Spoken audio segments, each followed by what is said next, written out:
পূর্বাচলে plot চেয়ে শেখ হাসিনাকে চিঠি লিখেছিলেন অভিনেতা ও আলোচিত উপস্থাপক শাহরিয়ার নাজিম জয়। 2014 সালে তার লেখা সে চিঠি সম্প্রতি সামাজিক যোগাযোগ মাধ্যমে ব্যাপক ভাইরাল হয়েছে।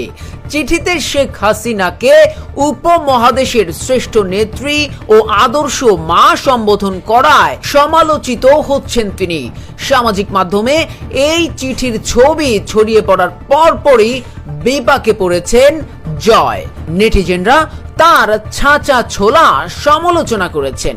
এমন পরিস্থিতিতে ভুল স্বীকার করে নিজের ভেরিফাইড ফেসবুক আইডিতে পোস্ট করেছেন জয়। সেখানে লিখেছেন, আলো আসবে গ্রুপে পান নাই, ইউটিউবারদের ষড়যন্ত্রে পান নাই, তাই বলে আমাকে ছেড়ে দিবেন কেন? 2014 সালের একটি চিঠি নিয়ে এই 14 বার ভাইরাল করলেন। সাবেক সরকারের কাছ থেকে